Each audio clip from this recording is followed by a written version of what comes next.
দার্শনিক যে কথাটা দিয়েছে, যে জায়গাটায় চেপে ধরেছে, এই ব্যথাটা যদি আমাদের প্রত্যেকের ভিতরে চেপে ধরা হয়, দেখবেন আপনাদের এখানেও অনেকে এই কাজ করতে গিয়ে বাধা পড়ে না বাবা।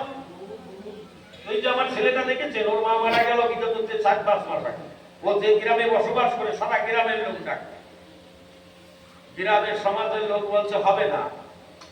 ও বলছে আমার বাবারে ডাকি, বাবা যদি বুঝাতে পারে। প্রথম আমাকে কল করলো, আমি কলে ভিডিও কলে কথা বললাম, বলার পরে বললো আমি আসলাম। সেই কাজ করার পর আরো 2-3 করে আসলাম, তাই না? এখন সুন্দর পরিবেশ, তবে সেই সিংহ অসুখ জীবের হৃদয় ক্রন্দরে তিরস পরুষ নাশে ভুললাম। কিন্তু আমাদের পরদর্শিতা নেই। আমি আমার রাজা একটু মানুষ হয়ে উঠেছ, আমার দৃষ্টিতে ভালো দেখাবে। প্রদীপ দন্য পালে এখন ভালো কথা বলে, আলোচনা অত্যন্ত জায়গা হয়ে গেছে, পরে নিধন করে দেবো। শুক্র ইয়ার বিবাহ না, কিছু কিছু দোষ না থাকলে তো আর কিছু হয় না। এই জন্য আজকে আমি বেশি আলোচনা করব না, তবে একটা জায়গা আমি রেখে গেলাম যে যদি হতে হয় হরি বলা আগে ঠিক করো বীজতলা। এইখানে আধ্যাত্মিক আর গুরুচাঁদ ঠাকুর বলেছেন যে শিক্ষা যদি পাও কাহারে ডরাও কার তারে করো ভিক্ষা, আর শক্তি পাবে বেদনা টুকবে কালে হবে তার পরীক্ষা। দেখেছেন পৃথিবীতে গুরু গোসাই আর ভক্তের অবতারের অভাব নাই। আজকে যদি সরকার দাবর দেয়, পূর্ব বাংলার বিশেষ করে তারা রক্ষা নাই। কিন্তু আমার হরিগুরু চাচা বলে গেছিল, তাই ভুলে গেল না।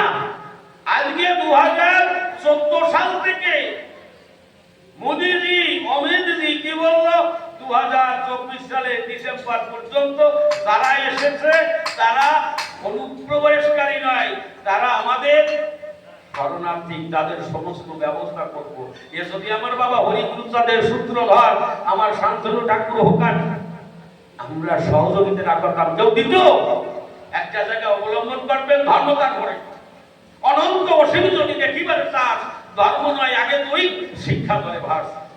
আরো অনেক কথা হবে, আমি বাস্তবে প্রমাণ দিলাম যে আমার মা গত বছর মারা গেছে, আমি ভুক্তভোগী হয়েছিলাম, তবে আমার শিক্ষা, আমার চেতনা, আমার আদর্শ সেই যাযাবরদের হাত থেকে রক্ষা করে আমার মায়ের বিদেহী আত্মা শান্তি হয়েছে। আপনারাও যদি মায়ের অমৃত সন্তান হয়ে থাকে, যে মা পৃথিবীর সর্বশ্রেষ্ঠ শিক্ষাবিদ, তার মুখে অগ্নি দেওয়া অসম্ভব না প্রদীপ? এটা করবেন না। মার শ্রাদ্ধ করা যায় না, মাকে শ্রদ্ধা করবেন। শ্রদ্ধা ভালো লবতে কেন তোমার পিতাও নিষ্কলম ব্রহ্ম। শুধু হরিবল করলে হবে না, মন্ত্র is nothing but this is power. আপনি যদি শক্তিশালী হন, আপনার মুখ দেখলে বোঝা যাবে ফেস অফ দ্য মাইন্ড। আপনি আপনারে জানেন ঈশ্বরকে, আমার ওই চাঁদে লীলামৃতে লেখা আছে, ঈশ্বরকে আত্মদান করো। ঈশ্বরকে আমি I am who am I, সেই ঈশ্বরের সঙ্গে যদি আমার মধ্যে সম্পর্ক হয়, তবেই আমি জীবনে একটা জায়গা পাবো। বিস্তারিত আলোচনা আজকের মতো আমি আর করবো না, আরো কিছুদিন যদি থাকে আলোচনা বিভিন্ন জায়গায় হবে, হয়তো ধামে আবার রাখবো।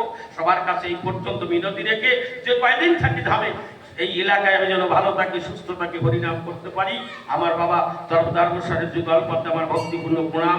অশোক বাবু, চরণ মালি বাবু, অনিমেষ বাবু, মৃত্যুঞ্জয় বাবু, আমার বাবা প্রদীপ, অগণিত হরিভক্তের আশ্রয় নিয়ে আমি আমার বক্তব্য এই পর্যন্ত সমাপ্ত করছি।